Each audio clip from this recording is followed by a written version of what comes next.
नमस्कार, जय हिंद दोस्तों। स्वागत है आप सभी का आज की इस क्लास में। गाइस, अगर आप भी देने वाले हैं यूपी बोर्ड से क्लास 10 का पेपर तो ये क्लास आपके लिए बहुत ज़्यादा यूजफुल होने वाली है, क्योंकि आज की क्लास में मैं आपके लिए लेकर के आया हूँ मैथ का मॉडल पेपर। पूरा सोल्यूशन, पूरा पेपर मैं आपको सॉल्व करवाऊँगा, इसलिए वीडियो को लास्ट तक आपको ज़रूर देखना है। तो गाइस, जैसा कि आप लोग जानते हैं कि सबसे पहले 20 नंबर का आपको ऑब्जेक्टिव क्वेश्चन करने को आएगा, यानी बहुविकल्पीय प्रश्न। तो चलिए बहुविकल्पीय प्रश्न से ही शुरुआत करते हैं। पहला क्वेश्चन है कि यक्स है, एक पूर्णांक है, एक परमेय संख्या है, एक अपरमेय संख्या है, या इनमें से कोई नहीं। तो एक पूर्णांक तो हो नहीं सकता, क्योंकि पूर्णांक तो वो होता है कि कोई भी संख्या हो, प्लस की हो या माइनस की हो, लेकिन वो संख्या हो तो वो पूर्णांक कहलाता है। ठीक है, लेकिन यहाँ तो कोई संख्या है नहीं। और एक परमेय संख्या वो होती है जो बटे के रूप में लिखी जा सके, जैसे हमने लिख दिया 2/3, जैसे हमने लिख दिया 3/5। ठीक है, ऐसी संख्याएं जिनको बटे के रूप में या p/q के रूप में हम कहें कि लिख सकते हैं, वो संख्याएं कहलाती हैं परमेय। तो ये परमेय भी नहीं है। अपरमेय की बात करें तो ये अपरमेय भी नहीं हो सकता, चूँकि अपरमेय संख्याएं वो होती हैं जिनको बटे में नहीं लिख सकते, यानी p/q के रूप में नहीं लिख सकते। जैसे √3 हो गया, √2 हो गया, √5 हो गया, ये सभी संख्याएं क्या हैं? एक अपरमेय संख्या है। तो ऑप्शन द यहाँ सही होगा, यानी इनमें से कोई नहीं। क्वेश्चन नंबर 2 आपका है कि बिंदुओं x-y और x-y के बीच की दूरी होगी। दूरी ज्ञात करना है हमको, कितनी हो जाएगी। तो देखिए, ये चारों में से कोई भी विकल्प यहाँ पर सही नहीं होने वाला है। यहाँ पर 0 आएगा, कैसे आएगा हम आपको बता देते हैं। देखिए, जब भी दो बिंदुओं के बीच की दूरी पूछी जाए तो दूरी के लिए आप फार्मूला याद रखेंगे कि x2 माइनस x1 का होल स्क्वायर और प्लस y2 माइनस y1 का होल स्क्वायर, और इस पूरे पर होता है अंडर रूट। इस फार्मूले को याद रखना है, x2 माइनस x1 का होल स्क्वायर। अब देखिए, ये x1 है, ये y1 है, ये x2 है, ये y2 है। तो सबसे पहले x2, तो x2 का मान है x, तो लिखेंगे x माइनस x1, तो x1 का मान कितना है? ये भी x, तो x माइनस x और इसका होल स्क्वायर। ठीक, ऐसे यहाँ पर जब y2 ढूंढेंगे तो हमको मिलेगा यहाँ पर कितना? -y मिल जाएगा, है ना। उसके बाद में ये माइनस लगाएंगे और y2 माइनस y1 का मान फिर -y है, तो ये माइनस और ये माइनस हो जाएगा प्लस y, फिर इसका होल स्क्वायर, और फिर कर देंगे अंडर रूट। ठीक है, अब बड़ी सीधी सी बात है कि जब ये प्लस ये माइनस तो ये 0 हो जाएगा, ये माइनस ये प्लस ये भी 0 हो जाएगा, यानी कुल मिलाकर के इसकी वैल्यू 0 आ जाएगी। ठीक है, 0 हो जाएगा। क्वेश्चन नंबर अगला आपका है 3 नंबर की दी गई संख्याओं में आभाज्य संख्या बताइए। आभाज्य संख्या की बात कर रहा है। आभाज्य संख्याएं क्या होती है? देखो, आभाज्य संख्याएं वो होती हैं जो या तो 1 से कटें और या तो स्वयं से कटें, इसके अलावा अन्य किसी भी संख्या से ना कटे, वो संख्या आभाज्य संख्या कहलाती है। लेकिन उसके कम से कम 2 फैक्टर होने चाहिए, कम से कम 2 गुणनखंड उसके होने चाहिए, यह शर्त भी रखी गई है। इसलिए एक जो है ये ना तो भाज्य संख्या है और ना ही आभाज्य संख्या है। एक भाज्य भी नहीं है, आभाज्य भी नहीं है, चूँकि एक को केवल हम 1 से ही भाग कर सकते हैं, इसके अतिरिक्त अन्य किसी संख्या से भाग नहीं कर सकते। ठीक है, और इसी वजह से इसके 2 गुणनखंड नहीं बन रहे हैं, इसलिए ये ना तो भाज्य है ना ही आभाज्य है। 0 भी नहीं है। 2 की बात कर ली जाए तो 2 जो है ये 1 से कट सकता है, 1 दूना 2, और बात कर ली जाए 2 जो है ये 2 से भी कट सकता है, 2 1 9 2। तो यानी जो हमारी 2 है यहाँ पर, ये कैसी संख्या हो जाएगी? आभाज्य संख्या हो जाएगी। 8 जो है ये भाज्य है, क्योंकि 8 2 से भी कट सकता है, इसके अलावा 4 से भी कट सकता है, 8 से भी कट सकता है, तो ये भाज्य हो जाएगी। इसके बाद बात कर ली जाए क्वेश्चन नंबर 4 की, तो 1 से 9 तक की प्राकृतिक संख्याओं का समांतर माध्य आपको बताना है। ठीक है, अब समांतर माध्य बताना बहुत आसान है, क्योंकि करना क्या है आपको, देखो कह रहा है 1 से 9 तक प्राकृतिक संख्याएं। प्राकृतिक संख्याएं क्या होती हैं? 0 से लेकर के अनंत तक सभी संख्याएं क्या हैं? प्राकृतिक संख्याएं हैं। ठीक है, अब देखो 1 से 9 तक कह रहा है, तो लिखना हम शुरू करेंगे। 1 लिखेंगे, +2 लिखेंगे, +3 लिखेंगे, +4 +5 +6 +7 +8 और +9। 9 तक कहा गया कि 1 से 9 तक प्राकृतिक संख्याएं। प्राकृतिक संख्याएं हो गई। समांतर माध्य निकालने का फार्मूला होता है कि सभी संख्याओं का योग और बटे संख्याओं की संख्या। ठीक है, या माध्य की संख्या। आप देखो 1 से 9 तक प्राकृतिक संख्याएं कही गई, तो 1 से 9 तक हमने सबको प्लस प्लस प्लस करके लिख लिया। अब 1 से 9 तक कितनी संख्याएं हैं, तो संख्याएं हो जाएंगी 9। कितनी हो जाएंगी, 9। ठीक है, अब क्या करना है, इन सभी को जब हम जोड़ेंगे तो आ जाएगा हमारा 45 और 45/9 और 9 से 45 को भाग करेंगे तो 9 × 5 = 45, यानी कि ऑप्शन यहाँ पर जो बा है आपका वो बिल्कुल हो जाएगा करेक्ट। ठीक है, चलिए क्वेश्चन नंबर 5 की हम बात कर लेते हैं कि साइन a बराबर 1/2 है तो कॉट a का मान बताइए। बहुत आसान सा काम आपको करना है। ठीक है, एक सबसे पहले आप ऐसे ट्रायंगल बनाएंगे, एक छोटा सा ट्रायंगल बनाएंगे। यहाँ पर आप a मान लीजिए, यहाँ b मान लीजिए और यहाँ पर c मान लीजिए। अब आप यहाँ पर भी a, यहाँ b और यहाँ c मान सकते हैं, कोई दिक्कत नहीं। ठीक है, अब देखिए कह रहा है साइन a बराबर 1/2 है। ठीक है, तो वैसे तो आप लोग जानते हैं कि ट्रायंगल में ये आपका लंब होता है, ये आधार होता है, ये कर्ण होता है। लेकिन अगर कहीं पर sine a, sine b, sine c इस तरह से कहता है तो हमें वैल्यू को उसके अनुसार, उसके अकॉर्डिंग मान को रखना पड़ता है। जैसे साइन a कह रहा है तो a के सामने कौन सी भुजा है, ये वाली है ना, a के सामने ये वाली भुजा है और इसका मतलब इसका लंब ये है। ठीक है, ये वाली भुजा है, इसका मतलब लंब ये है। अगर लंब ये है तो आधार ये हो गया, कर्ण हमेशा वही रहता है। ठीक है, अब साइन a कह रहा है, साइन थीटा बराबर क्या होता है, लंब बटा कर्ण। तो साइन a बराबर लंब, तो लंब हो गया 1 और बटे होता है कर्ण, तो ये हो गया 2। ठीक है, ये 1 और ये 2, 1/2 दिया गया है ना, तो लंब इसका मान हो गया 1 और कर्ण का मान हो गया 2। अब हमको क्या कर लेना है, ये निकाल लेना है, आधार निकाल लेना है। अब पाइथागोरस प्रमेय आपने पढ़ रखा है, तो पाइथागोरस प्रमेय के फार्मूले की बात कर लें तो होता है क्या, कर्ण का स्क्वायर बराबर आधार का स्क्वायर और प्लस का हो जाएगा लंब का स्क्वायर। अब यहाँ कर्ण देखो कितना दिया गया है, यहाँ आप देख पा रहे होंगे कर्ण आपको 2 दिया गया है ना, तो कर्ण की जगह पर लिखेंगे 2 का स्क्वायर बराबर लंब। लंब हमको पता नहीं है तो हमको निकालना है ना, ये हमको क्या कर लेना है, निकाल लेना है। तो इसको हम x मान लेते हैं और प्लस ये आधार, अच्छा आधार आपको 1 दिया गया है तो 1 लिख लेंगे, लंब आपको निकालना है तो x का स्क्वायर कर लेंगे, है ना। अब हल करेंगे तो 2 दूनी हो जाएगा 4। ठीक है, और फिर 1 को 2 बार गुणा कराएंगे तो 1 ही आएगा, 1 को बराबर के इस तरफ लाएंगे तो -1 हो जाएगा, बराबर में हो जाएगा x स्क्वायर। ठीक है, अब 4 में से 1 गया तो 3 और बराबर का हो गया x स्क्वायर। स्क्वायर को इस पर भेजेंगे तो हो जाएगा √3 बराबर x।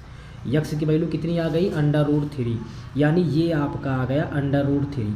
हमको ये भी पता चल गया, ये वाली भुजा भी पता चल गई और ये भुजा पता चल गई, तीनों भुजाएं हमको पता चल गई। और जब तीनों भुजाएं पता चल गई तो अब चेक करेंगे मान किसका निकालना है। मान हमको निकालना है कॉट a का। ठीक है, मान किसका निकालना है, कॉट a का। तो कॉट a यानी कॉट थीटा बराबर क्या होता है, आधार बटा लंब। ठीक है, इस बात को याद रखिएगा, कॉट थीटा बराबर होता है आधार बटे लंब। ठीक है, लेकिन यहाँ कॉट a कह रहा है तो a के सामने लंब ये हो गया और लंब अगर ये हो गया तो आधार ये हो गया। ठीक है, आधार ये हो गया, तो यानी आधार आपको कितना मिला, √3 और बटे लंब कितना मिला 1, √3/1 और √3/1 का मतलब ये हुआ कि √3 ही आएगा। ठीक है, और √3 का मतलब ऑप्शन यहाँ पर जो बी है आपका वो बिल्कुल करेक्ट होने वाला है। ठीक है, अच्छा कॉट पूछा गया है ना, तो कॉट थीटा बराबर हो जाएगा कर्ण बटा आधार,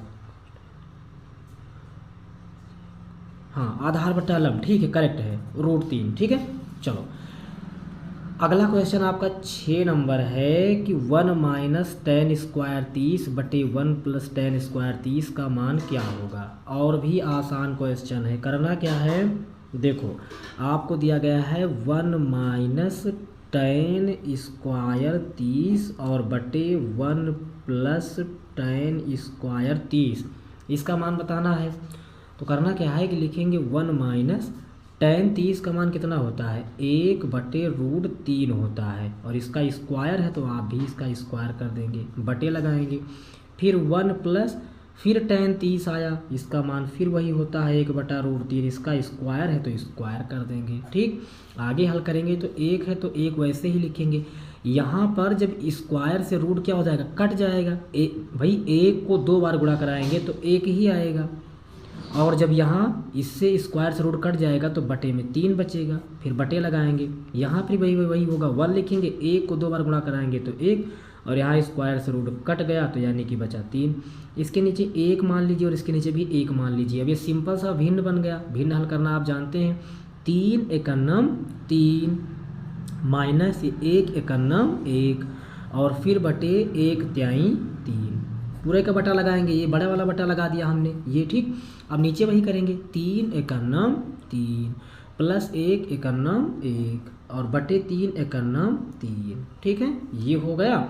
अब क्या करेंगे, देखो अब क्या करेंगे, अब आसान सा काम ये कर लेना है, 3 में से 1 गया, कितना बचा 2 और बटे में कितना बचा 3, फिर बटे लगाया, 3 में 1 जोड़ा कितना हुआ 4 और फिर बटे कितना हुआ 3, ये 3 से 3 क्या हो गया कट गया, यहाँ पर 2 बचा और यहाँ पर 4 बचा, फिर काटेंगे 2 एकन्नम 2, 2 दूनी 4, 1/2, ठीक है।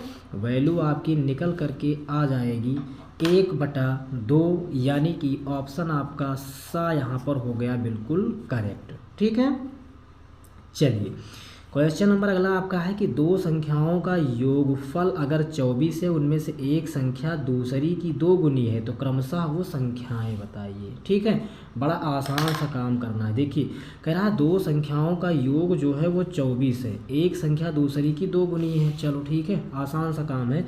पहली संख्या मान लेते हैं यहाँ पर कि पहली संख्या बराबर हो गई x, ठीक है, और दूसरी संख्या बराबर हो गई y, ठीक। अब देखो पहले कह रहा है दो संख्याओं का योग 24 है, तो यानी कि अगर पहले शर्त के अनुसार हम बात करें तो x + y बराबर 24 होगा। ये समीकरण 1 बन गया, ठीक। कह रहा है उनमें से एक संख्या दूसरी की 2 गुनी है, एक दूसरी की 2 गुनी कह रहा है, यानी यहाँ x लिखेंगे और यहाँ 2 गुनी कर देंगे, इसको इसकी 2 गुनी कर देंगे, है ना। ये जो है क्या हो गई, इसकी 2 गुनी हो गई, 2 से गुणा हो गया, इसको मान लेंगे समीकरण 2, ठीक है। अब क्या कर लेना है, समीकरण 2 से जो x का मान आया है समीकरण 1 में रख दीजिए, सवाल ख़त्म, है ना। यही तो करना है। लिखेंगे समीकरण 2 से x का मान समीकरण 1 में रखने पर, ठीक है। समीकरण 2 से x का मान कहाँ रखेंगे, 1 में रखेंगे, ठीक। अब देखो पहला समीकरण है x + y बराबर में 24, है ना। x का मान यहाँ पर कितना आया है 2y, तो x की जगह पर क्या लिखेंगे 2y लिखेंगे, 2y लिख दिया, और प्लस ये वाला y ऐसे यहाँ लिखेंगे, और ये 24 है तो ऐसे 24 हमने लिख दिया। अब 2y में y जोड़ेंगे तो हो जाएगा 3y और बराबर में हो जाएगा 24। अब 3 से काटेंगे तो 3 × 8 = 24, यानी y बराबर कितना आ गया 8, ठीक। y बराबर कितना आ गया 8। पहली संख्या 8 आई, तो सवाल पर ये कह रहा था कि दूसरी संख्या जो है वो 2 गुनी है, तो जाहिर सी बात है कि अगर एक 8 होगी तो दूसरी 2 गुनी, यानी कि 8 दूनी 16 होगी, यानी 8 और 16 यही दोनों आ जाएगा आंसर, और ऑप्शन आपका ए हो जाएगा यहाँ पर बिल्कुल करेक्ट, ऑप्शन ए यहाँ पर हो जाएगा बिल्कुल करेक्ट, ठीक है। चलिए क्वेश्चन नंबर आपका 8 कहता है कि त्रिभुज ABC एक समद्विबाहु त्रिभुज है। समद्विबाहु का मतलब जिसकी 2 भुजाएं समान हों, जिसमें AB बराबर AC है, ठीक। अब इसमें बताना है कि इसमें कोण B C से बड़ा है कि C B से बड़ा है, कि B और C बराबर हैं, कि B C जो है या तो बड़ा है या तो बराबर है, क्या है। देखो बिल्कुल आसान ट्रिक अपनाना, आप भी ऐसे ही करना। AB बराबर AC दिया गया है ना, तो इसका मतलब दोनों पक्ष में A और A दोनों तरफ हैं, तो A से क्या हो गया कैंसिल हो गया, तो यहाँ पर बचा B और यहाँ पर क्या बचा C। कोण B बराबर कोण C, यानी ऑप्शन सा आपका बिल्कुल करेक्ट। कोण B बराबर कोण C, यानी ऑप्शन ए आपका बिल्कुल करेक्ट, ठीक है। चलिए अगला क्वेश्चन आपका 9 नंबर है कि 1/2 सेंटीमीटर व्यास वाले किसी ठोस अर्धगोले का संपूर्ण पृष्ठीय क्षेत्रफल क्या होगा, ठीक है, ये बता देना। अच्छा ये जहाँ जहाँ पर x लिखा है ये सब जगह पाई है, इसको आप समझ लीजिएगा, ठीक है। ये सब के सब पाई है, x नहीं है, ठीक। सभी के सभी क्या है पाई का मान है ना। चलो समझते हैं भाई, बिल्कुल आसान काम क्या करना है कि सबसे पहले आप फार्मूला लिखेंगे। देखो यहाँ क्या कह रहा है, अर्धगोले का संपूर्ण पृष्ठीय क्षेत्रफल, तो अर्धगोले का संपूर्ण पृष्ठीय क्षेत्रफल क्या होता है 3πr², ये होता है अर्धगोले का संपूर्ण पृष्ठीय क्षेत्रफल, ठीक। अब देखो 3 है तो 3 लिखेंगे, पाई लिखेंगे, आर का मान नहीं पता है, व्यास दिया गया है। तो आपको पता है कि जो व्यास है वो त्रिज्या का दुगुना होता है, यानी त्रिज्या जो होती है वो व्यास की क्या होती है, आधी होती है। तो आपको व्यास दिया गया है 1/2, लेकिन हमको मान किस पर रखना है, त्रिज्या पर। तो इसको 2 से क्या करेंगे, भाग कराएंगे। यही बात तो होती है ना कि अगर व्यास कहीं 10 दिया गया है तो त्रिज्या 5 हो गई, व्यास 20 दिया गया है तो त्रिज्या 10 हो गई, आधा ही तो होता है ना। ठीक है, अब देखो क्या करेंगे। अब ये 3 पाई है तो सबसे पहले आप 3 पाई लिख लेंगे गुणे, ये जाकर कहाँ गुणा होगा, यहाँ पर गुणा होगा, यानी ये 2 दूनी कितना हो गया 4, 1/4 और इसका होल स्क्वायर। फिर क्या करेंगे, 3 पाई लिखेंगे और गुणे ये 1/4 को 2 बार गुणा करेंगे तो 4 चौको 16, यानी इसका आंसर जो आएगा वो 3 पाई बट्टे में 16 सेंटीमीटर स्क्वायर, यही आपका हो गया आंसर। ठीक है, यानी कि ऑप्शन आपका जो बा है वो बिल्कुल बिल्कुल करेक्ट है।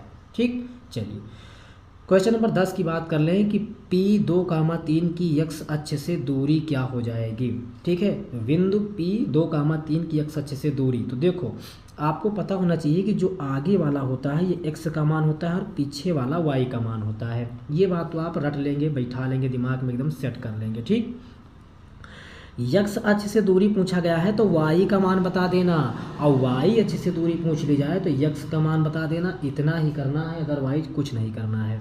यक्स अक्ष से दूरी कह रहा है ना, तो y का मान कितना है 3, यही 3 तुम्हारा आंसर। अगर y अक्ष से दूरी कहता तो यक्स का मान कितना है 2, ये बता देते। ठीक, तो यक्स अक्ष से अगर दूरी कह रहा है तो इसका मतलब y का मान 3 और y का मान 3, यानी कि 3 विकल्प में जहाँ आंसर दिया गया होगा वही आपका बिल्कुल करेक्ट होगा, यानी ऑप्शन बा आपका यहाँ पर बिल्कुल बिल्कुल करेक्ट हो जाएगा। ठीक, चलिए क्वेश्चन नंबर 11 की बात कर लेते हैं। क्वेश्चन नंबर 12 कह रहा है कि केंद्रीय प्रवृत्ति की माप है, बारंबारता है, संचयी बारंबारता है, वर्ग अंतराल है या बहुलक है। तो याद रखिएगा केंद्रीय प्रवृत्ति की जो माप होती है वो बहुलक होती है, यानी ऑप्शन दा करेक्ट है। क्वेश्चन नंबर 12 जो है यहाँ पर ये मिसप्रिंट हुआ है, विविक्तकर निकालने के लिए कह रहा है। और विविक्तकर कब निकलता है, जब आपको x² + bx + c के रूप में पद दिया गया हो तब निकलता है। ये यहाँ पर मिसप्रिंट हुआ है। क्वेश्चन नंबर बात कर ली जाए 13 की, तो क्वेश्चन नंबर 13 जो है आपका फिर समांतर माध्य निकालना है। ठीक है, समांतर माध्य फिर से निकालना है। तो समांतर माध्य फिर आप लिख लेंगे कि समांतर माध्य बराबर, ठीक है, संख्याओं का योग, ठीक है, और बटे में कुल संख्या, संख्याओं का योग और बटे में कुल संख्या। अब देखो समांतर माध्य दिया गया है 5, समांतर माध्य का मान कितना दिया गया है 5 दिया गया है। तो यहाँ पर क्या लिख लेंगे 5 लिख लेंगे, बराबर संख्याओं का योग। संख्याएं आपको कौन कौन सी दी गई हैं, तो आपको दिया गया है संख्या में 3 दिया गया है, +4 +6 और +x। ठीक है, सारी संख्याओं को हमने जोड़ लिया। बटे में क्या करेंगे, कितनी संख्याएं हैं 1 2 3 4, तो बटे में क्या लिख देंगे 4। ठीक, अब क्या करना है, फिर लिखेंगे यहाँ पर, चलिए कर देते हैं। फिर ये 5 को तो ऐसे ही लिखेंगे, बराबर इन सबको जोड़ेंगे तो 4 3 7 7 6 13, 13 +x और बटे में कितना है 4। इसके नीचे 1 मानेंगे और क्रॉस गुणा करवाएंगे, तो क्रॉस गुणा करवाएंगे तो हो जाएगा 4 पंचे 20 और इधर है 13 +x। अब हम जब इनका पक्षांतर करेंगे 13 को इस तरफ लाएंगे तो हो जाएगा माइनस में, यानी 20 - 13 = x, और घटाएंगे तो कितना बच जाएगा 7 बच जाएगा, है ना, 7 बच जाएगा और 7 बच जाएगा, यानी ऑप्शन आपका सा यहाँ पर बिल्कुल करेक्ट हो जाएगा। क्वेश्चन नंबर देखिए 14 नंबर क्वेश्चन कहता है कि 12 व्यक्तियों के भार का समांतर माध्य 45.6 किलोग्राम है, उनके भारों का योगफल कितना होगा। कुछ नहीं करना है, बस 12 से 45.6 को गुणा करवा देना, 12 से 45.6 को गुणा करवा देना, 547.2 किलोग्राम आ जाएगा, आंसर ख़त्म। ठीक, चलिए क्वेश्चन नंबर 15 की अगर बात कर लें तो क्वेश्चन नंबर 15 जो है, यदि समीकरण x² - 4x + k = 0 का मूल 6 है तो k का मान, कह रहा मूल 6 है मूल 6 का मतलब समझते हैं, मूल का मतलब ये हुआ कि x का मान 6 है, यानी जहाँ जहाँ x है वहाँ वहाँ क्या रखना है, 6 रखना है। ठीक, जहाँ जहाँ x वहाँ वहाँ 6 रखना है। समीकरण अगर आपसे बात कर ली जाए तो समीकरण है एक्स स्क्वायर माइनस का 4x प्लस का k और बराबर का 0।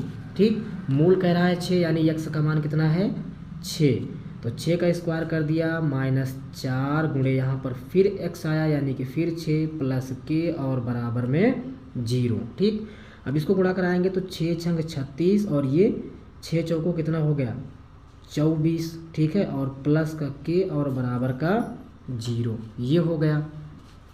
ठीक, अब क्या हो जाएगा कि 36 में से 24 घटाएंगे तो बचेगा 12 और प्लस k और बराबर में हो गया 0। अब 12 को बराबर के उस तरफ ले जाएंगे तो k बराबर हो जाएगा कितना, -12। इधर था प्लस में और उधर जाएगा तो किस में हो जाएगा, माइनस में हो जाएगा, यानी ऑप्शन आपका ए बिल्कुल करेक्ट हो जाएगा, -12 ऑप्शन करेक्ट हो जाएगा। क्वेश्चन नंबर 16 जो है ये आपका रिपीटेड क्वेश्चन है, अभी उस तरफ मैंने करवाया था वही क्वेश्चन रिपीट हो गया है। 17 नंबर भी रिपीटेड क्वेश्चन है। ठीक है, 18 नंबर भी क्वेश्चन मैंने करवा दिया, ये भी रिपीटेड है। 19 नंबर क्वेश्चन भी रिपीटेड है। 20 नंबर, ये सारे के सारे भाई नीचे के 3 के 4 क्वेश्चन जो है ये फिर से रिपीट हो गए हैं। ठीक है, तो इनको हम छोड़ देते हैं। अब आगे करते हैं पार्ट बा। ठीक है, बा पार्ट की अगर बात कर ले तो यहाँ से खंड बा हम हल करते हैं। ठीक, खंड बा की अगर बात कर लें तो बिंदुओं 2, y और 10, 3 के बीच की दूरी 10 है तो y का मान बताइए। ठीक है, बस क्या करना है आपको, कि दूरी का सूत्र लगा देना है और आराम से आंसर निकाल लेना है। ठीक है, चलिए दूरी का सूत्र अभी हमने आपको लिख करके बताया कि x2 माइनस x1 का होल स्क्वायर और प्लस y2 माइनस y1 का होल स्क्वायर और पूरे का होता है अंडर रूट और बराबर दूरी लिख देंगे। ठीक है ना, दूरी का सूत्र हमको लगाना है। अब देखो यहाँ पर आपको दूरी दी गई है 10 मात्रक, तो दूरी के नीचे क्या लिख लेंगे, 10 लिख लेंगे बराबर x2 माइनस x1। अब यहाँ देखो x1 y1 x2 y2। ठीक, x2 का मान कितना है, 10 है, तो यहाँ पर लिखेंगे 10 माइनस x2 के बाद में x1 का मान कितना है, 2 है, तो 2 लिख लेंगे और इसका होल स्क्वायर कर लेंगे, प्लस y2 का मान कितना है, 3 है, तो 3 लिख लेंगे, माइनस y1 मान कितना है, y है, तो ये लिख लेंगे और पूरे का अंडर रूट ऐसे चढ़ा देंगे, है ना। बस इतना सा काम कर लेना है, समझ लीजिए सवाल ख़त्म। यही तो किया हमने सारी की सारी केवल मान रख दिए, है ना। x2 minus x1 plus y2 minus y1 का होल स्क्वायर अंडर रूट बराबर 10 रख दिया मान। अब क्या करेंगे, अब ये कर देना कि दोनों पक्षों का वर्ग करवा देना, सवाल थोड़ा सा आसान हो जाएगा। दोनों पक्षों का वर्ग करने पर अब इधर वर्ग कराएंगे तो अंडर रूट 10 में से 2 चला के कितना बचा, 8 का होल स्क्वायर, और ये घटेगा नहीं तो 3 माइनस y का होल स्क्वायर, और इसका क्या हमको करना है, रूट स्क्वायर करना है, और इधर 10 का भी स्क्वायर करेंगे तो ये भी हो गया। ठीक है, अब देखो क्या करना है, अब स्क्वायर से यहाँ रूट कट जाएगा तो ये बचेगा 8 का स्क्वायर प्लस यहाँ पर a माइनस बी का होल स्क्वायर का फार्मूला लगेगा तो हो जाएगा a स्क्वायर और प्लस में हो जाएगा b स्क्वायर माइनस 2ab। ठीक है, यही तो होता है formula, a square plus b square minus 2ab, और बराबर में 10 को 2 बार गुणा करेंगे तो 10 दाम में हो जाएगा 100। ठीक है, फिर क्या करेंगे, ये 8 28 64 और ये प्लस ये 3 त्रिका 9।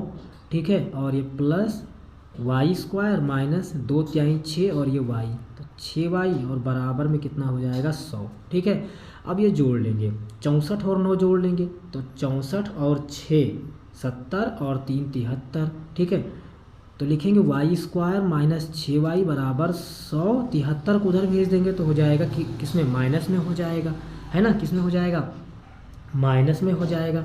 अब क्या कर देंगे भाई, देखो y स्क्वायर माइनस 6y, अब 100 में से 73 घटाएंगे तो 10 में से 3 जाएगा तो 7 बचेगा, और 9 में से 7 जाएगा तो 2 बचेगा, यानी 27 बचेगा, है ना। अब क्या लिखेंगे, y स्क्वायर माइनस का 6y, 27 को बराबर के इस तरफ लाएंगे तो माइनस हो जाएगा और बराबर का क्या हो जाएगा, 0 हो जाएगा। आप यहाँ पर चाहें तो इसका आंसर लिख सकते हैं। ठीक, और आगे सॉल्व करना चाहें तो क्या कर देना होगा, बस इसका गुणनखंड निकाल देंगे। ऐसी दो संख्याएं सोचिए जिनका गुणा करने पर 27 आवे, जोड़ने या घटाने पर 6 आवे। तो 9 तिरिक 27, ठीक है, 9 तिरिक 27 और 9 में से 3 जाएगा तो 6 बचेगा। तो लिखेंगे वाई स्क्वायर माइनस का क्या लिखेंगे 9y और प्लस लिखेंगे 3y और ये पीछे माइनस 27 बराबर में लिखेंगे 0। ठीक है, इन दोनों में क्या मिल रहा है, इन दोनों में y मिल रहा है। भाई देखो हमने ऐसा कर दिया ना, 9 तिरिक 27 और 9 में से 3 जाएगा कितना बचेगा 6 और दोनों को गुणा करेंगे कितना जाएगा 27 आ जाएगा, है ना। अब देखो ये दोनों में y मिल रहा है तो y कॉमन करेंगे तो यहाँ पर y बचेगा और यहाँ पर बचेगा 9। इन दोनों में हम 3 कॉमन लेंगे तो यहाँ से 3 निकल गया तो यहाँ पर y बचा और 3 का पढ़ा कितनी बार पढ़ें 27 आवे तो 9 बार पढ़ें तो 27 आवे। ठीक है, ये हो गया। अब देखो अब क्या कर लेना है कि ये दोनों एक जैसे हैं, है ना, ये दोनों एक जैसे हैं तो इनको एक ब्रैकेट में लिख लेंगे, यानी y माइनस 9 एक ब्रैकेट में, और जो दोनों कॉमन किया उनको एक ब्रैकेट में लिख लेंगे, यानी y प्लस 3 बराबर 0। अब इसको लिखेंगे y माइनस 9 बराबर 0 तो y बराबर कितना हो जाएगा 9 हो जाएगा, यही आंसर आएगा। अगर इसको हल करेंगे तो उधर जाएगा माइनस हो जाएगा, माइनस लिया नहीं जाएगा प्लस लिया जाएगा, यानी y बराबर 9 आ जाएगा। क्वेश्चन नंबर ये आपका सॉल्व हो गया 21। ठीक है, अब इसके बाद बात कर लें क्वेश्चन नंबर, अब इसके बाद अगला कौन सा क्वेश्चन सॉल्व करना चाहेंगे, चलिए ये आसान इसको सॉल्व करवा देते हैं। क्वेश्चन नंबर गा, फिर अभी इस टाइप का क्वेश्चन आपने किया है कि 2 tan square 30 plus 1 upon tan square 30 का मान बताइए। बस करना क्या है, मान रख देना है केवल, है ना। लिखेंगे 2 है तो 2 लिखेंगे, उड़े tan 30 का मान कितना होता है 1/√3, स्क्वायर है तो इसका आप भी स्क्वायर कर देंगे, बटे लगाएंगे, फिर 1 प्लस फिर tan 30 तो फिर इसका मान 1/√3, स्क्वायर है तो स्क्वायर कर देंगे। ठीक है, अब क्या करेंगे 2 गुणे 1 को 2 बार गुणा करेंगे तो 1 आएगा और यहाँ स्क्वायर से रूट कटेगा तो 3 बचेगा, बट्टे में 1 प्लस, ठीक है, ये स्क्वायर से रूट कट जाएगा 1/3 यहाँ आ जाएगा। इसको फिर से अगर हल करेंगे तो इसके नीचे 1 मानेंगे, गुणा सामने सामने होता है, जब गुणा सामने सामने होता है तो 2 एकन्नम हो जाएगा 2 और बटे 3 एकन्नम 3 और फिर बटे लगाएंगे, इसके नीचे 1 मानेंगे। अच्छा बीच में प्लस होता है तो यहाँ से यहाँ गुणा, यहाँ से यहाँ, नीचे से नीचे होता है, तो ये 3 एकन्नम 3 और ये प्लस 1 एकन्नम 1 और फिर बटे 3 एकन्नम 3।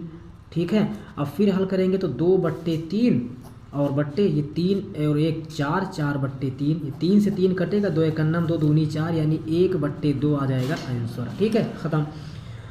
क्वेश्चन नंबर बात कर ली जाए घा। क्वेश्चन नंबर घा आपका क्या है, चलिए क्वेश्चन नंबर घा बहुत आसान है और बहुत ज़्यादा रिपीटेड क्वेश्चन है। √2 सिद्ध करना है कि √2 एक अपरमेय संख्या है। देखिए बहुत बार मैंने बताया है वीडियो में आपको कि √2, इसी तरीके से √3 है, √5 है, √7 है, इनमें से एक हर बार बोर्ड एग्जाम में पूछा जाता है, एक ना एक हर बार बोर्ड एग्जाम में पूछा जाता है। ठीक है, तो 100% इस बार भी पूछा जाएगा।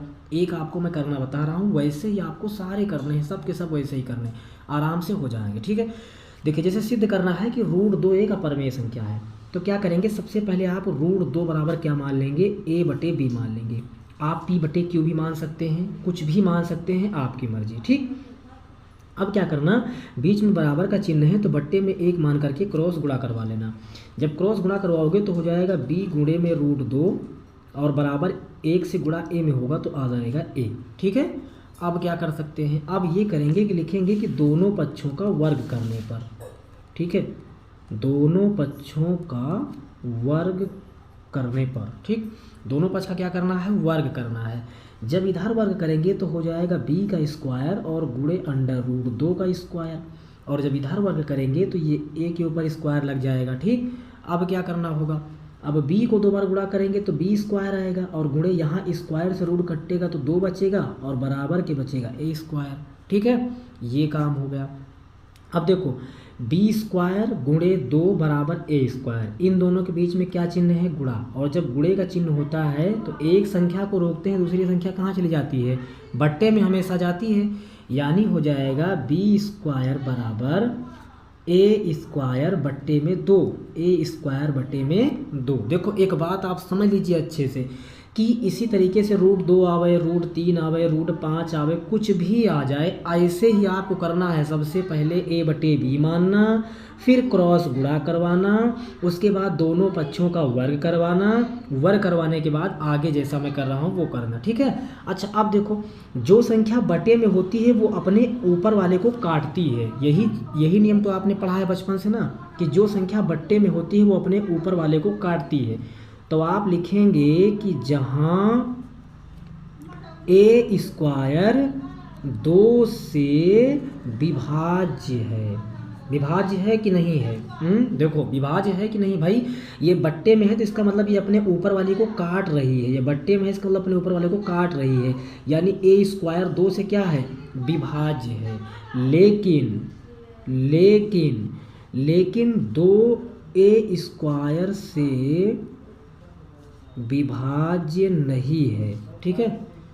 a² 2 से विभाज्य है लेकिन 2a² से विभाज्य नहीं है, अतः लिखेंगे कि √2 एक अपरिमेय संख्या है। ऐसे लिख देना है कि अतः √2 एक अपरिमेय संख्या है। बिल्कुल ऐसे ही आपको हल करने हैं, √2, √3, √5, √7 जो भी आएगा ऐसे ही हल करना है, ठीक है। चलिए अगले क्वेश्चन की बात कर लें कि 140 को अभाज्य गुणनखंड के गुणनफल के रूप में व्यक्त कीजिए। तो 140 का अभाज्य गुणनखंड निकालना है, इसका मतलब इसका एलसीएम निकालना है। 140 का क्या निकालना है, एलसीएम निकालना है। 2 से काटेंगे तो 70 आ जाएगा, फिर 2 से काटेंगे तो 35, फिर 2 से कटेगा नहीं, 5 से तो 5 7 35 और 7 1 9 7।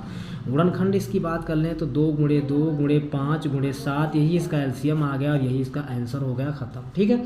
चलिए क्वेश्चन नंबर अगर 22 की बात कर लें तो ऐसी दो संख्याएं ज्ञात कीजिए जिनका योग 27 है और गुणनफल 182 है। ऐसी दो संख्या आपको बताना है जिनको अगर आपस में जोड़ दें 27 आ जाए, गुणा कर दें तो 182 आ जाए। ऐसी संख्या कौन सी है? तो देखो हम लिखेंगे कि माना पहली संख्या बराबर, माना पहली जो संख्या है वो मान लेते हैं कि x है, ठीक। अच्छा दो संख्याओं का योग जो है 27 है, तो दूसरी क्या होगी? अगर एक x है और दोनों का योग है 27, तो अगर कुल में से पहली संख्या घटा दें तो जो बचेगी वो दूसरी संख्या होगी। यही बात तो ना, पहली संख्या x मान लिया और दोनों का योग क्या है 27 है, तो अगर कुल 27 है, 27 में से अगर पहली वाली संख्या हम घटा दें, 27 में से पहली संख्या घटा दें तो जो बची वो दूसरी संख्या, और इनका गुणनफल 182 है। अब कह रहा है गुणनफल, तो गुणा कर लेंगे इन दोनों का, 27 - x, ठीक है, ये इनका गुणनफल हो गया और बराबर में कितना हो गया 182, है ना, गुणनफल हो गया। अब x से गुणा 27 में होगा तो आ जाएगा 27x, x से गुणा x में होगा तो माइनस का x² और बराबर का 182। गुणनखंड निकालने के लिए सबसे आगे घात वाले पद को लिखते हैं, यानी लिखेंगे माइनस का x², फिर उसके बगल में जिसके साथ चरराशि जुड़ी हो और 182 को बराबर के इस तरफ ले आएंगे तो -182 बराबर में हो जाएगा 0, ठीक। अब इसका निकालना है गुणनखंड। गुणनखंड निकालने का नियम आप जानते हैं कि आगे से पीछे वाली संख्या को क्या करते हैं, गुणा करते हैं। अब ऐसी दो संख्याएं बताइए जिनको गुणा करने पर 182 आए और इनको जोड़ने या घटाने पर कितना आए, 27 आ जाए, ठीक है। ऐसी दो संख्याएं बतानी है, तो ये माइनस का x² है तो लिख लेंगे, ठीक है। उसके बाद क्या लिखेंगे, यहाँ पर लिखेंगे 14x और प्लस लिखेंगे 13x। तो जब 14 और 13 का गुणा कराएंगे तो 14 और 13 का गुणा होता है 182, और 14 में जब 13 जोड़ेंगे तो 14 और 13 जोड़ेंगे तो आ जाएगा 27। यही तो करना था, गुणा कराने पर 182, जोड़ने या घटाने पर 27, तो इन दोनों का गुणा 182 होगा और दोनों का योग 27, और पीछे जो लिखा है 182 उसको वैसे ही लिख देंगे बराबर में 0, ठीक। अब इन दोनों में क्या मिल रहा है कॉमन करने के लिए, इन दोनों में अगर हम -x कॉमन कर लें तो यहाँ एक x बचेगा और -x कॉमन किया है इसलिए यहाँ पर आ जाएगा -14, ठीक है। -x का अगर गुणा करेंगे तो इन दोनों का अगर -x से x में गुणा करेंगे तो -x² और ये माइनस माइनस प्लस हो जाएगा, ठीक। और इन दोनों में जो मिले कॉमन कर लेंगे, यानी कि 13 कॉमन कर लेंगे तो यहाँ पर बचेगा x, और 13 से कितने में गुणा कराएं तो 182 आ जाए, 14 से। अगर 13 से गुणा 14 में कराएंगे तो 182 आ जाएगा बराबर के 0, ठीक। अब देखो x-14 यहाँ पर भी है, x-14 यहाँ पर भी है, तो एक ही बार लिखना होता है x-14। -x+13 है तो ये लिख लेंगे -x+13 और बराबर में 0। अब इसको जब सॉल्व करेंगे तो x-14 बराबर 0 यानी कि x बराबर 14, 14 को उधर भेजेंगे प्लस, ऐसे ही इनको उधर भेजेंगे तो प्लस में हो जाएंगे, यानी कि 14 और 13 ये दोनों ऐसी संख्याएं हैं जिनका योग 27 होता है और गुणनफल 182 होता है। ख़त्म सवाल। ठीक है, चलिए अगर इसी में बात कर लें खंडखा की, तो k का वह मान ज्ञात कीजिए जिसके लिए समीकरण 2x + ky बराबर 1 और 3x - 5y बराबर 7 का अद्वितीय हल है। ठीक, अच्छा जब कहीं अद्वितीय हल करें तो आप सबसे पहले आप क्या करेंगे, लिखेंगे a1 बट्टा a2 और बराबर में b1 बट्टे का b2, ये अद्वितीय हल हो गया। ठीक, अब देखिए a1 की अगर बात कर लें तो यहाँ पर x को तो छोड़ ही देते हैं, यहाँ कितना लिखा है 2, तो ये हो गया a1 का मान बटे ये a1 है, ये b1 है, ये c1 है, ये a2 है, ये b2 है, ये c2 है, तो a1 ये हुआ तो a2 ये होगा यानी कि 3। b1 का मान यहाँ कितना है, y को छोड़ देंगे तो b1 का मान कितना है k, और बटे b2 का मान कितना है, यहाँ पर देखेंगे तो माइनस का है 5। ठीक, अब क्या करेंगे, क्रॉस गुणा करवाएंगे तो -5 का 2 में गुणा होगा तो आ जाएगा -10 और बराबर 3 का k में गुणा होगा तो 3k।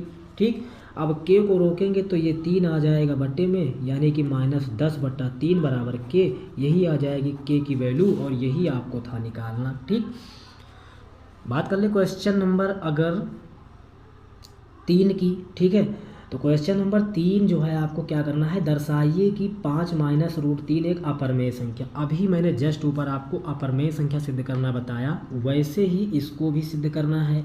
ठीक है, अच्छा 3 ही खंड इसमें हल करने हैं, अगर चौथा खंड भी आप हल करना चाहें तो क्या कर देना है, जहाँ जहाँ x है वहाँ वहाँ x की वैल्यू क्या रख देना है, -2, सवाल हो जाएगा। ठीक, अब बात कर ले क्वेश्चन नंबर 23 की। तो क्वेश्चन नंबर 23 देखिए आपको लिखा गया है समीकरण लिखा गया है 2x + 1/x और इसका दिया गया है होल स्क्वायर और +4 बराबर, फिर 5 है, फिर है 2x + 1/x और यहाँ पर है x ≠ 0 है ना, इसको कहते हैं = 0। ठीक, अब देखो एक चीज़ आप देख पा रहे हैं कि 2x + 1/x इधर भी है, 2x + 1/x इधर भी है, इधर घात 2 है इसका मतलब 2 बार है, इधर घात नहीं इसका मतलब एक ही बार है, तो हम एक बार से एक बार काट तो सकते हैं, बिल्कुल काट सकते हैं, और काट दिया तो यहाँ पर बचेगा 2x + 1/x और ये प्लस का 4 और = यहाँ पर बचा 5, ये कट गया तो यहाँ 1 बचा। ठीक है, यानी कि 5 × 1 और यहाँ बचा x तो यानी कि 5x। ठीक है, अब क्या करेंगे, ये 4 को हम क्या करेंगे कि बराबर के उस तरफ भेज देंगे तो हो जाएगा 2x + 1/x = 5x - 4 है ना, ऐसा हो गया। अब क्या करेंगे, बट्टे में 1 मानेंगे और पूरे क्या करवा देंगे, क्रॉस गुणा करवा देंगे। अगर क्रॉस गुणा करवाएंगे तो 2x + 1 से 1 में गुणा होगा तो आ जाएगा 2x + 1 = x से गुणा 5x में होगा तो हो जाएगा 5x² और x से गुणा -4 में होगा तो -4x। ठीक है, यही तो होगा। अब देखो, अब क्या करना है कि इन सबको पक्षांतर कर लो, इन दोनों को भी हम बराबर के उस तरफ भेज देते हैं तो हो जाएगा 5x² - 4x, ये पहले यहाँ लिखा, इसको बराबर के इस तरफ ले आएंगे तो -2x और 1 इधर आएगा तो ये भी -1 बराबर का 0। अब लिखेंगे 5x² -4 और -2 दोनों माइनस में इसलिए जुड़ जाएंगे तो -6x -1 और बराबर का 0, यही आपका हो जाएगा आंसर। ठीक है, चलिए अगले क्वेश्चन की बात कर ले 24 नंबर। तो कह रहा है कि यदि एक त्रिभुज के एक कोण दूसरे त्रिभुज के कोण के क्रमशः बराबर हैं तो सिद्ध कीजिए। देखिए एक त्रिभुज है, एक त्रिभुज यहाँ पर मान लेते हैं ऐसे है AB और C, एक और त्रिभुज है यहाँ पर, इसको मान लेते हैं DE और F। ठीक है, 2 त्रिभुज आपके हो गए। एक त्रिभुज के कोण एक दूसरे त्रिभुज के कोण के क्रमशः बराबर है, यानी जो कोण C है वो कोण F के बराबर है, कोण B इसके, चलिए लिख ही देते हैं। सबसे पहले देखो कोण कह रहा है बराबर है, इसका मतलब कोण A जो है ये किसके बराबर है, कोण D के। कोण जो C है ये किसके बराबर है, कोण F के। कोण B जो है ये किसके बराबर है, तो कोण बी बराबर है कोण ई के, कोण ई के, ठीक है। कोण क्या हो गए, बराबर हो गए। अब देखिए कह रहा है कि संगत भुजाओं का अनुपात वही होता है जो कि संगत माध्यिकाओं का होता है। संगत भुजाएं क्या होती हैं, जैसे ए बी जो है संगत भुजा किसकी है, डी ई की है ना। लिखेंगे संगत भुजा ए बी बराबर क्या है, डी ई, है ना, ए बी बराबर डी ई। उसके बाद संगत भुजा ए सी, तो ये हो जाएगी एफ डी, ए सी बराबर क्या हो जाएगी, एफ डी, ठीक है। ये संगत भुजा इनकी हो जाएंगी। अब इनके कोण आपस में बराबर हैं, ये वाला कोण इसके, ये इसके और ये इसके कोण बराबर हैं, और इसके साथ साथ ये भुजा इसके बराबर है, ये भुजा इसके बराबर है, भुजाएं आपस में बराबर हो गई। तो कह रहा है कि संगत भुजाओं का अनुपात वही हो जाएगा, ठीक है। तो बस आपको यही बताना है कि संगत भुजाओं का अनुपात जो है वही होता है जो कि संगत माध्यिका का होता है। तो माध्यिका ये होती है, ठीक है, ये इसकी क्या हो गई, माध्यिका हो गई, ठीक है। तो जाहिर सी बात है कि अगर इनके भुजाओं का अनुपात समान है, जैसे ए बी जो है ये अनुपात में अगर डी ई के है, ठीक है, तो जाहिर सी बात है कि इसको हम m मान लेते हैं, इसको हम n मान लेते हैं। तो हमारा जो am होगा वो अनुपात में किसके होगा, an के हो जाएगा। am अनुपात किसके हो जाएगा, an के हो जाएगा, या कह सकते हैं कि am बटा an के हो जाएगा। तो गाइस बिल्कुल इसी तरह का क्वेश्चन पेपर आपका बोर्ड एग्जाम में आने वाला है। वीडियो अच्छा लगा तो जल्दी से वीडियो को एक लाइक करेंगे, चैनल को सब्सक्राइब करेंगे, क्योंकि चैनल पर कंटिन्यू आपके बोर्ड एग्जाम की तैयारियाँ चल रही है।